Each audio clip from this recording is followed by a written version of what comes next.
He signed the divorce thinking he had won. But the judge read the will and revealed a shocking secret. Leave your like and subscribe. Thank you and enjoy the story. The sharp, authoritative bang of the judge's gavel echoed through the courtroom of the King County Superior Court in Seattle, a sound that carried the weight of finality. For Isabella Thompson, however, that noise was the harbinger of a new beginning. She kept her posture straight, her chin slightly raised and her gaze fixed like a sharpened blade, on the man seated across from her. Ethan Reynolds, her soon-to-be ex-husband, an event-planning entrepreneur whose arrogance was as tailored as his designer suits, returned the look with a smirk, tugging at the corner of his mouth, a gesture of pure mockery. He twirled his Mont Blanc pen between his fingers with studied nonchalance, as if the divorce papers resting on the solid oak table were just a menu from an upscale restaurant he could afford to dismiss. To him, this was a game, and he was absolutely certain of his victory. He picked up the pen and, with a theatrical flourish, signed his name, the black ink sealing the end of a marriage that, for Isabella, had died long ago. His eyes, cold and calculating, sought hers, loaded with a cruel satisfaction, like a predator finally shedding a burden. He leaned subtly forward, and in a venomous whisper, audible only to her in the tense silence of the room, said, "Finally free." Isabella's chest tightened, not from the pain of loss, for all tears over that faded love had long dried, but from the raw humiliation, the way he looked at her, as if she were a broken object, a disposable piece on his board of ambitions. Her hands, hidden under the table, trembled for a moment, but she clenched her fists, a silent promise to herself that she wouldn't give him the pleasure of seeing her crumble. The judge, a middle-aged man with thin-rimmed glasses and a professional expression of boredom, cleared his throat, adjusting the papers in front of him, ready to pronounce the final words that would officially dissolve the marriage. Ethan's smile widened, anticipating the outcome he had orchestrated himself. And it was at that exact instant, on the threshold between end and rebirth, that the predictable script of that morning was torn to shreds. Before the ink from Ethan's signature could fully absorb into the paper, the judge, with a deliberate motion, ignored the divorce documents and pulled out a second envelope from a leather folder. It wasn't an ordinary brown bureaucratic envelope. It was made of creamy vellum paper, sealed with red wax, bearing the unmistakable crest of the Thompson family, a small tree with deep roots. It was her mother's seal, Mrs. Victoria Thompson, a woman whose memory was synonymous with respect and admiration throughout the city, the visionary who had built from nothing a network of community education centers that transformed the lives of thousands of children. The arrogant smile on Ethan's face froze instantly, like a plaster mask turning to stone. The blood seemed to drain from his face, leaving behind a ghostly pallor. The silence in the room became thick, almost tangible. The judge broke the seal with a sharp snap and began to read. And in that moment, as the first words of her mother's will echoed through the space, Isabella felt an electric current run down her spine. That document, kept as a secret, contained a clause, a time bomb set by a mother who, even from beyond, still protected her daughter, a clause that was about to implode Ethan's world of certainties and reverse every piece of the game he believed he had won. But before we dive into the explosive content of that will, we need to understand how we got here. This isn't just the story of a contentious divorce, but the chronicle of a silent betrayal, truths buried under the rug of a life of appearances, and the shocking twist that no one, least of all the arrogant Ethan Reynolds, could foresee. Because when you share your life with someone, you believe you know that person. You believe you can anticipate their gestures, their reactions, and even the limit of their capacity to hurt. But the truth, the harshest of all, is that you never know the depth of someone's cruelty until that person thinks they've already won. On that day, seated across from the man who once vowed to love her in sickness and in health, For richer or for poorer, Isabella felt as if she were looking at a complete stranger. The coldness in his gaze, the presumption in his gestures, the total absence of remorse, all of it should have crushed her. But instead, it ignited a flame within her, an ember of indignation that refused to extinguish. Because what Ethan didn't know, what he could never have imagined, was that Mrs. Victoria had left behind much more than fond memories and a network of education centers. She had left secrets, secrets that would make Ethan's house of cards collapse in a way he never expected. And as the judge's lips formed those first surprising words, Isabella realized that this story, her story, was just beginning. If you were in that courtroom seeing the man you loved mock you as he signed the end of everything, what would you have done? Would you have fought with all your strength or simply turned your back and walked away? Think about it. And if this story has already hooked you, tell me where you're following from, because your support is what drives us. And believe me, the journey we're about to embark on is one you won't want to abandon. To understand the depth of Ethan's fall, we need to go back in time, to an era when his smile wasn't a weapon, but an invitation. Years before the calculated coldness of that courtroom, Isabella Thompson met a completely different Ethan Reynolds, or at least one he portrayed with mastery. She was in her early 20s, still navigating the murky waters of a recent and overwhelming grief over the loss of her father, a kind man and the pillar of her life. It was in this landscape of vulnerability that Ethan appeared, not as a storm but as a safe harbor. He was the epitome of Pacific Northwest charm, well-spoken, with an ambition that shone in his eyes, and an easy smile that seemed capable of dispelling any shadow. He worked at a small event production company, but his dreams were grandiose, and he sold them with contagious enthusiasm. Ethan didn't just see her, he seemed to truly notice her. He picked up on the little things, like the way she wrinkled her nose when concentrating on a book, or how her eyes sparkled when she talked about her mother's educational projects. He made her laugh, a genuine and liberating laugh, at a time when joy felt like a foreign language. He pulled her out of the fog of pain and made her believe that modern fairy tales could happen amid the skyscrapers of Seattle. Mrs. Victoria, a woman with sharp intuition and a gaze that saw through facades, was initially charmed as well. Ethan had that polished energy, that aura of the perfect son-in-law who promised not just to love her daughter, but to build an empire alongside her. He spoke about the future with a confidence bordering on prophecy.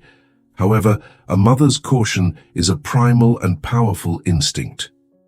After a few family dinners, where Ethan detailed his expansion plans with a feverish gleam in his eyes, Victoria pulled her aside in the kitchen, while the scent of fresh-baked scones still lingered in the air.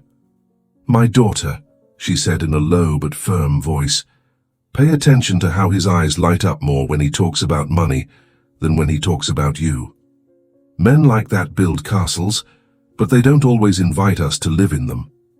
Isabella, intoxicated by passion and gratitude for having someone who lifted her up, just smiled and brushed off the concern. She thought it was just the protective zeal of a mother who feared seeing her only daughter get hurt. She wanted, with all her soul, to believe that Ethan's love was the purest and most genuine truth. And for a time, the illusion held. The wedding was a memorable event, planned by him, of course, and featured in all the local social columns. The photos showcased a perfect couple, the Thompson heiress and the rising entrepreneur. But like an invisible crack in a wall, the fissures began to appear, small and almost imperceptible at first. Ethan's obsession with appearances bloomed like a weed. The house they lived in the upscale Queen Anne neighborhood needed constant renovations to impress. The cars in the garage had to be the latest models, imported.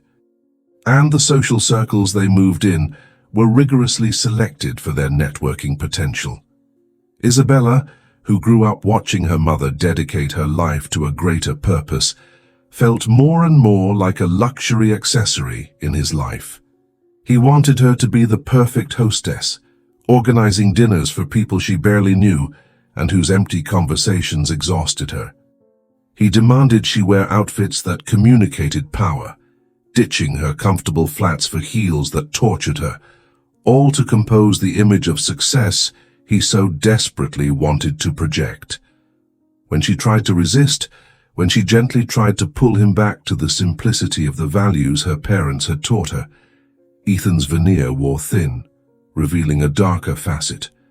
His cruelty wasn't physical, didn't come in the form of shouts or assaults. No, Ethan was more subtle, more surgical. His weapon was irony, sarcasm, veiled humiliation. He belittled her in front of friends with jokes only the two of them understood the malice of. "Ah, Isabella and her thing for saving the world with chalk and whiteboards," he'd say, drawing laughs while her heart shrank. Behind closed doors it was worse. He mocked her clothes, calling them teacher uniforms. He dismissed her ideas for modernizing her mother's foundation, treating them like childish hobbies. "Darling, leave the strategy to those who understand business. Focus on picking the wine for Friday's dinner," he'd say, with a paternalism that annihilated her. He was methodically undermining her self-confidence, chip by chip, until the vibrant, dream-filled woman he met became an echo of herself, a figure she barely recognized in the mirror. She stayed. She stayed because she believed in the vows she made at the altar, in the promise of forever. She stayed because the idea of a failed marriage seemed like an intolerable personal failure. And above all, she stayed because she couldn't bear the thought of admitting to her mother, the rock of her life, that she had married a man who treated her like a dusty trophy, not the partner he swore to be. Telling the truth to Mrs. Victoria felt like a betrayal of the trust she had placed in her judgment. But Victoria wasn't blind. She saw the sparkle in her daughter's eyes fade with each visit. She saw spontaneity give way to nervous caution. One night, months before her sudden passing, she called her into her old office, the sanctuary of books and projects that smelled of paper and wisdom. With her wrinkled hand over Isabella's, she looked deep into her eyes and said the words that would become an anchor. "My daughter, love should make you bloom, not wilt. Strength isn't enduring a branch that dries you out. Strength is having the courage to plant yourself in another garden."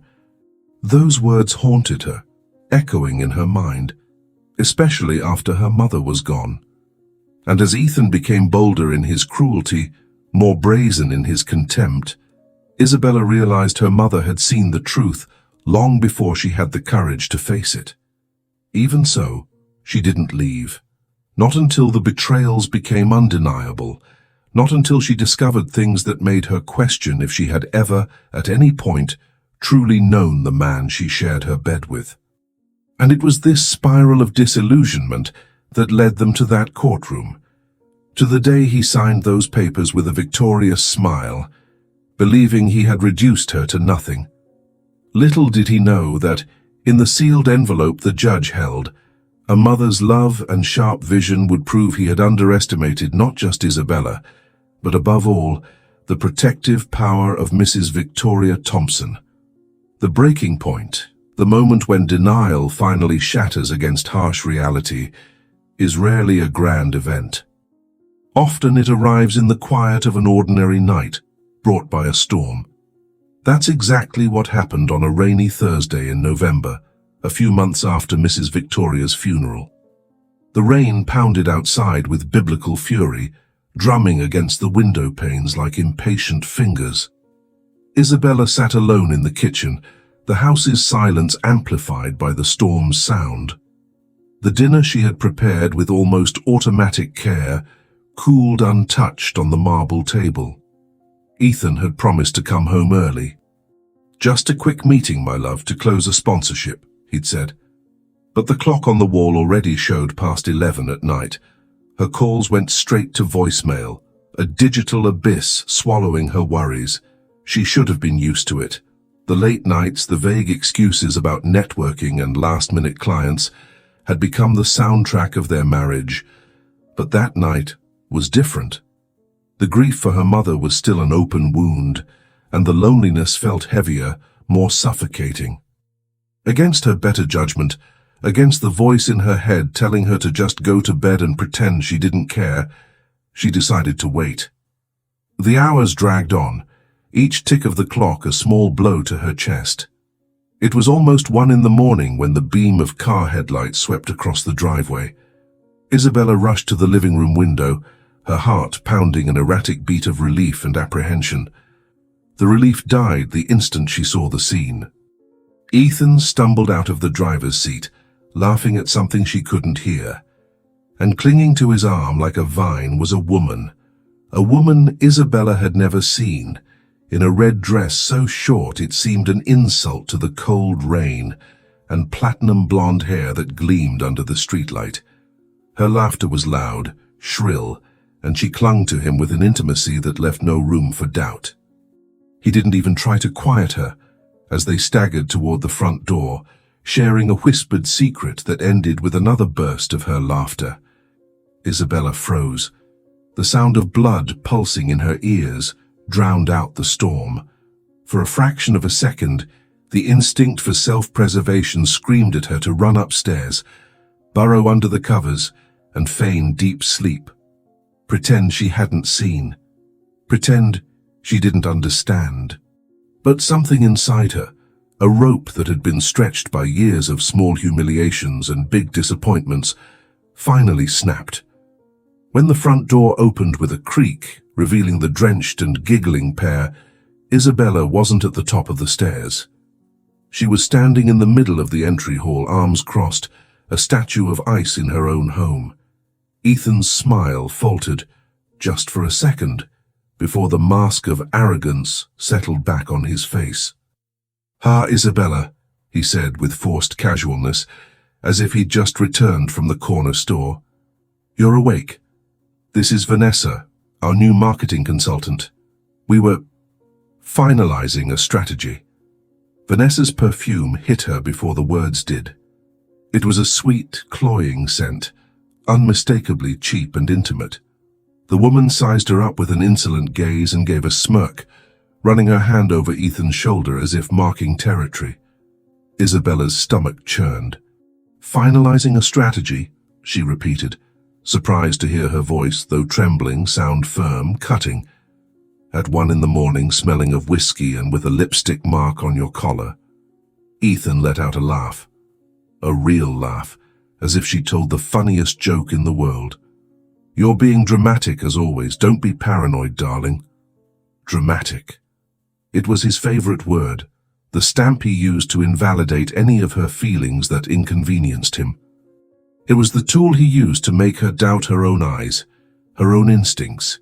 But this time there was no doubt. The truth settled in her bones with the cold, irrefutable weight of a tombstone. He wasn't just cruel. He was unfaithful. And the humiliation of bringing her into their home, their supposed sanctuary, was the final desecration. She didn't scream. She didn't cry. She just stared at him, a blank look that disarmed him more than any hysteria. And with a calm that scared him, she said, "You've just buried the last bit of respect that remained."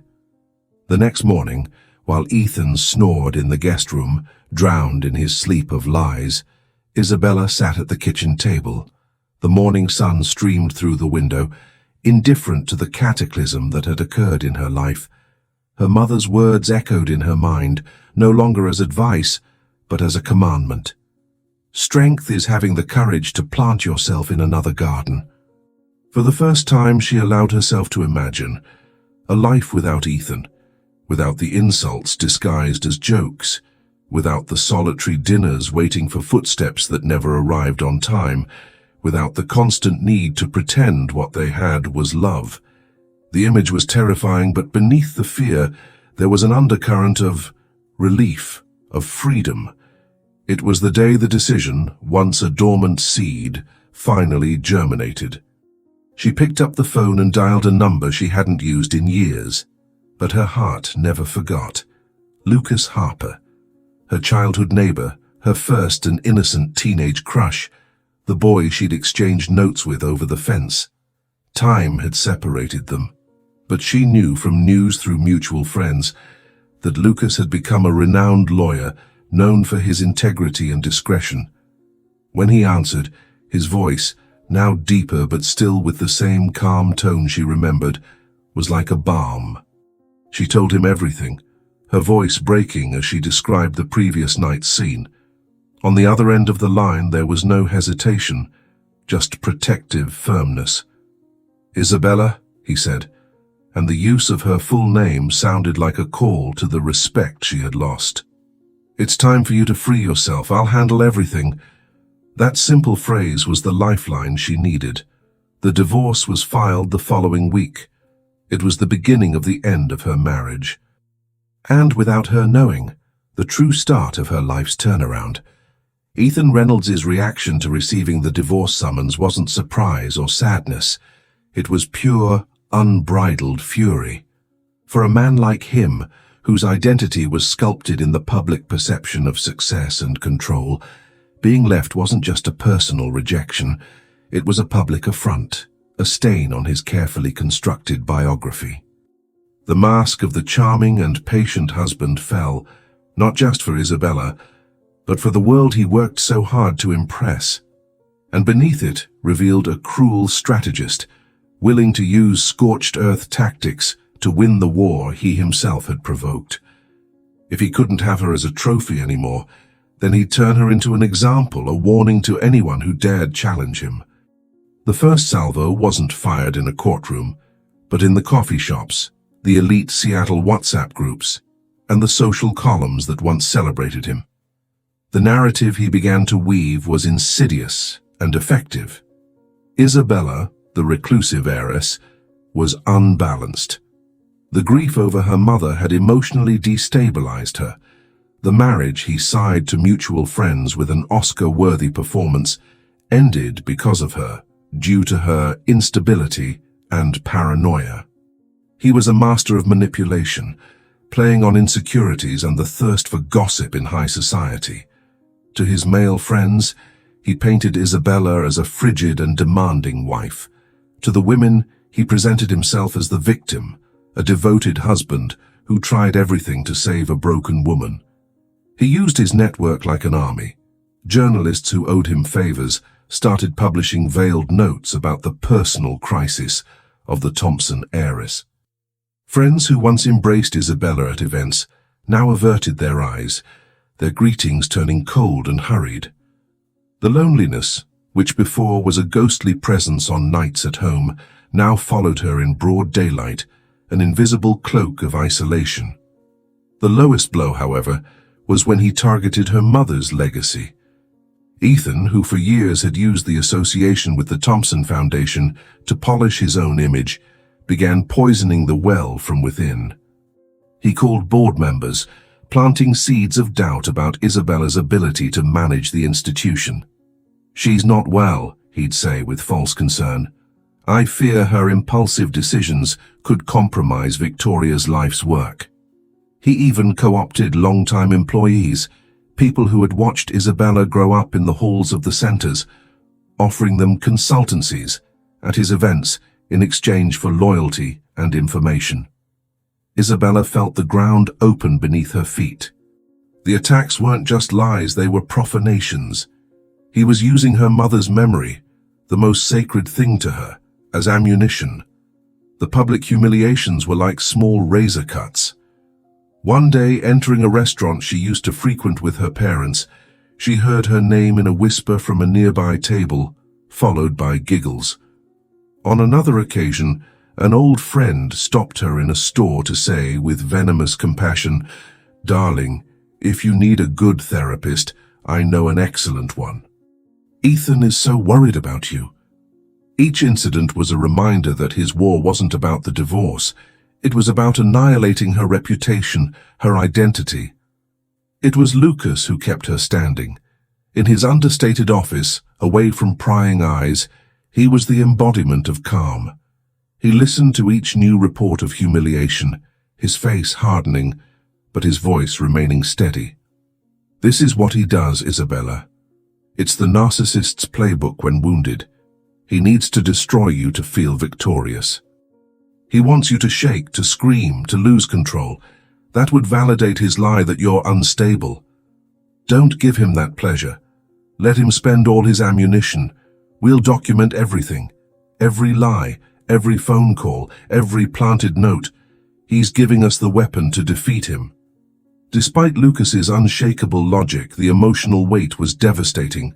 The strength she showed during the day faded when night fell. Alone in her apartment, where she'd moved to escape the memories of the house she shared with Ethan, the armor crumbled. The tears she held back so fiercely finally came, silent and bitter. She sat in the dark, holding an old photo of her mother, the image of a smiling, vibrant woman. It was in these hours of deep desolation that Victoria's voice seemed clearest, the phrase she repeated like a mantra throughout her life. "My daughter, love should make you bloom, not wilt." She repeated the words to herself, a whisper in the darkness. Bloom, not wilt. The phrase became her inner armor, the only thing Ethan's poison couldn't penetrate. It was a reminder that the situation she found herself in was the antithesis of everything her mother had taught her about love and self-respect. It was these words that made her get out of bed the next morning, dry her tears, and don her determination for another day of battle. She was wilting under Ethan's relentless assault, but the seed her mother had planted in her heart was still alive, waiting for the right moment to break through the soil and finally bloom. What neither she nor Lucas knew was that, amid her mother's legacy, there weren't just words of wisdom but concrete proof, a buried secret about to be unearthed. Isabella's resistance was a daily act of stubbornness against despair. Each morning was a small victory, but Ethan's war of attrition was taking its toll. She felt like a swimmer fighting a strong current, exhausted, barely keeping her head above water. Lucas, with his strategic calm, insisted the tide would turn, but Isabella needed more than promises. She needed a sign, something tangible that proved she wasn't fighting a lost battle. That sign came not as thunder, but as a whisper from the past, on a grey and melancholic afternoon. Seeking refuge from the avalanche of fake news and pitying glances, she went to the Thompson Foundation headquarters. But instead of focusing on the day's work, something drew her to her mother's old office, a room she'd kept almost untouched since her death, like a shrine. The air there was different, imbued with the familiar smell of old books, cedar, and the soft perfume Victoria wore. It was a place suspended in time. She ran her fingers over the massive oak desk, the aligned pens, the picture frames with photos of her as a child. It was an act of seeking comfort, connection. Her eyes wandered over the crammed bookshelf, a wall of knowledge ranging from John Dewey to financial statements. And then something caught her attention. It wasn't a standout book, but an odd space, a gap behind a row of thick accounting ledgers that seemed deliberate. Driven by a sudden curiosity, an impulse she didn't know where it came from, Isabella removed the heavy volumes from the shelf, and there, in the back, hidden in the shadow, was it. A simple notebook, with a hard brown cover, no title, nothing indicating its content. It looked like an old diary, forgotten. Her heart raced a bit. With trembling hands, she took it. The notebook was heavier than it appeared. Opening it, she didn't find reflections or daily thoughts. She found her mother's elegant and precise handwriting, but the content was cold and methodical. They were notes, dates, company names, amounts, and a name that repeated like a sinister refrain: Ethan Reynolds. Page after page, Mrs. Victoria had created a dossier. There were detailed notes on loans for events that Ethan requested, supposedly to leverage his company, using the foundation's prestige as moral collateral. But what made Isabella's blood run cold were the small bank transfer receipts stapled next to the notes. They were transfers from foundation accounts disguised as supplier payments or marketing expenses to companies Isabella had never heard of. With a quick search on her phone, the macabre puzzle began to assemble. The companies were shells, registered under straw names, but all linked to a single ultimate beneficiary: Ethan. Her mother wasn't just suspicious, she was investigating. She had discovered that Ethan wasn't just taking advantage of her generosity, he was systematically siphoning money, using the institution that was her life's work as his personal ATM.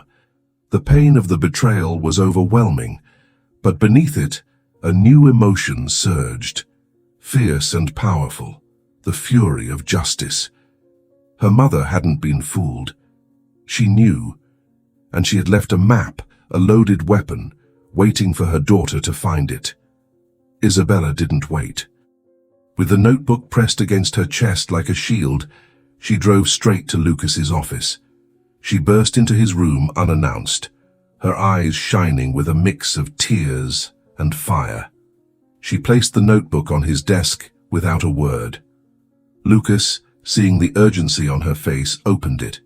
The silence in his office was absolute as he flipped through the pages, his expression shifting from curiosity to concentration, and finally, to contained astonishment. He read every note, analyzed every receipt. When he finally looked up, his eyes met Isabella's, and in them was reverent admiration. "Isabella," he began, his voice almost a whisper. This is the proof. Irrefutable proof. Your mother knew who he was. She knew all along. And she didn't tell you to not destroy your happiness, but she left you protected. She left you the weapon to win the war." In that moment, her mother's image transformed. She wasn't just the loving and wise woman of her memories. She was a lioness, a silent strategist who, even facing her own mortality, thought of how to protect her cub from the predator she had unwittingly let in. The discovery of the notebook changed everything. The battle's dynamic inverted completely. They were no longer on the defensive, parrying Ethan's blows. Now, they had the power to deliver the final strike. In the following weeks, Lucas's office became a command center. The pair prepared the attack with a surgeon's precision. Lucas hired a handwriting expert to validate Victoria's script and a forensic accountant to trace every penny siphoned, connecting the shell companies directly to Ethan.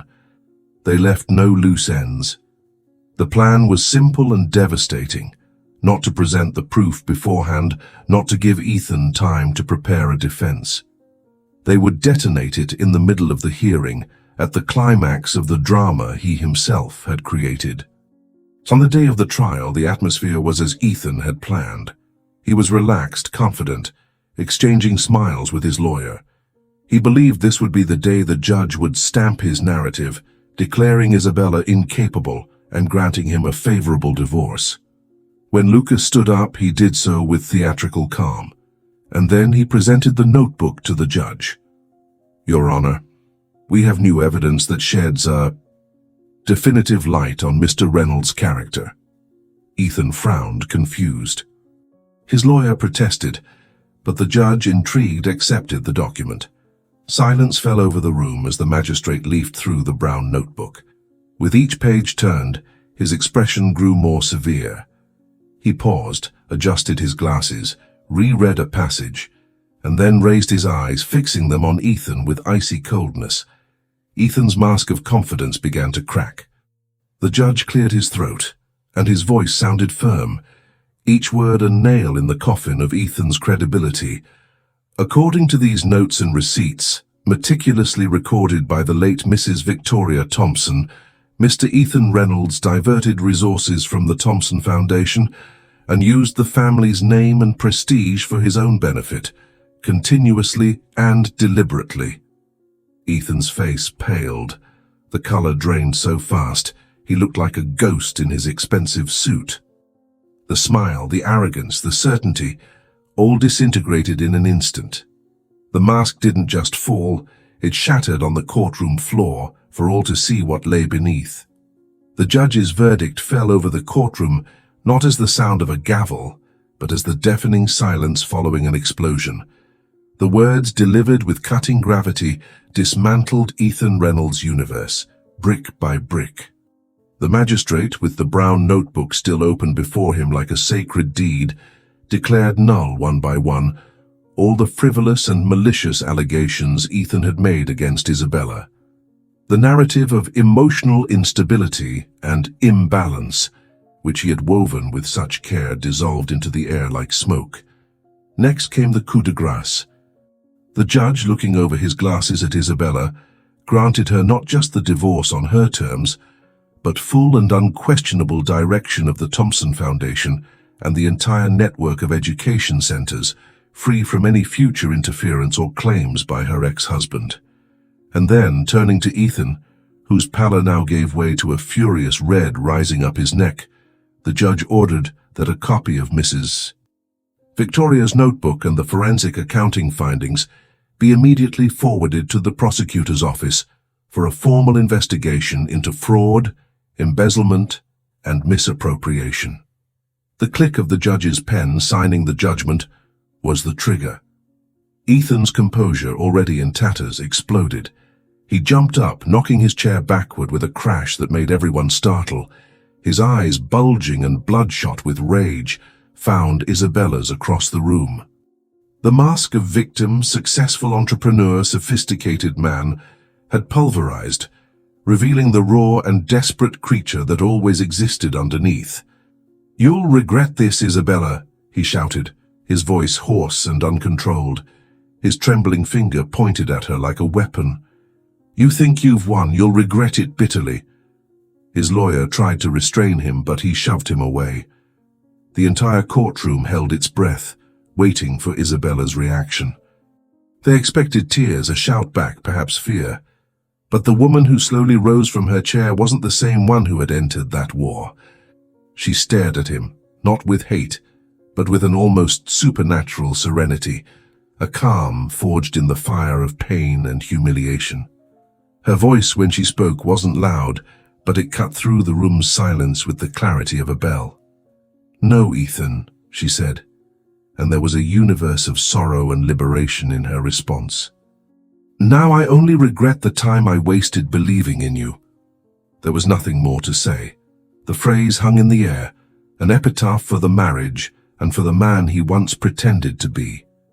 As the court officers approached to escort a now cursing and thrashing Ethan, Isabella simply turned and, with Lucas at her side, walked out of that room without looking back. The months that followed were the materialization of karma. Ethan's fall wasn't just swift, it was a public spectacle, an implosion broadcast in real time by the same media he once manipulated. The news about the fraud investigation spread like wildfire. The friends who once vied for invites to his parties now crossed the street to avoid him. Clients cancelled contracts, partners dissociated from his image, and the banks, once so generous, shut their doors to him. The man who built his identity on the perception of success and power saw his sandcastle washed away by the tide of truth. He lost the luxury cars, the Queen Anne apartment, the relevance. But his greatest loss, the one that would surely haunt him on lonely nights, was control. He who saw himself as a puppet master had his strings cut and fell limp on the empty stage of his own life. His punishment wasn't prison, which he managed to avoid with deals and good lawyers, but something much worse for a man like him: irrelevance. He became an anecdote, a cautionary tale whispered in the circles he once prized. While Ethan descended into his spiral of obscurity, Isabella bloomed. She didn't waste time celebrating the victory. Instead, she dove headfirst into the work, into her mother's legacy. With renewed energy and clear vision, she rebuilt the Thompson Foundation. She expelled the last vestiges of Ethan's influence, restructured the finances with rigorous transparency, and most importantly, reconnected the centers to their original mission: social transformation, through education. But she went further. The pain she suffered didn't break her, it transformed her. She used her own experience as a catalyst to create something new, something deeply personal. Within the foundation, she launched a new arm, a social project she named Bloom. It was a program dedicated to offering legal, psychological, and professional training support to women who, like her, had suffered psychological abuse and manipulation in their relationships. She wanted other women to find the strength she nearly lost, to have the chance to replant themselves in fertile ground, as her mother always said. The project was an immediate success, and Isabella, the heiress, once seen as a fragile and reclusive figure, became a powerful voice, a symbol of resilience. The re-inauguration of the Foundation's headquarters, a year after the divorce, marked this new era. The old building was renovated, gaining more light, more colors, more life. The garden, once neglected, was lush. There were no social columnists or the empty elite Ethan used to court. There were teachers, students, parents, volunteers, and the women from the Bloom Project, whose faces showed a mix of gratitude and hope. Lucas was there, not as her lawyer, but as her friend, her confidant, the anchor that kept her steady through the storm. He stayed discreetly by her side throughout the event, watching her with pride that needed no words. At the end of the afternoon, as the last guests dispersed, the two walked through the renewed garden. The setting sun painted Seattle's sky in shades of orange and pink. He, noticing a slight tremor in her hand, perhaps from the day's emotion, gently held it. The touch was warm, familiar, respectful. Isabella looked at their joined hands and then at him, and a genuine smile, free of any past shadow, lit up her face. "Life, Lucas," she said, her voice soft. "It has a curious way of settling scores. It always pays back in kind." Lucas smiled back, a smile that reached his eyes. "Sometimes," he replied, "it pays back with interest, and in a much better currency." That night, long after everyone had left, Isabella went up to her mother's old office. The room was the same, but different. The air was no longer that of an untouched shrine, but of a living space, of continuity. She opened the windows, letting the cool night breeze enter and dance with the papers on her desk. The brown notebook was no longer hidden. It rested on the main shelf, a silent monument to a mother's wisdom and love. She looked at the starry sky, at the dark expanse dotted with light. And in a whisper that was part prayer, part conversation, she spoke to the woman who had given her life and in a way saved her a second time. "Thank you, Mum. You taught me to bloom, even after the harshest winter. You saved me, even after you were gone." And though the only sound was the wind in the trees, Isabella felt a deep peace, the certainty that, somehow, her mother heard her. The story of a broken marriage had ended. But the story of Isabella Thompson, the woman who rose from the ashes, was just beginning. Thank you for watching this story to the end. If you liked it, you're sure to love the next one. It's even more intriguing than you can imagine. So, don't miss it. Click on the image that appears on your screen right now to watch.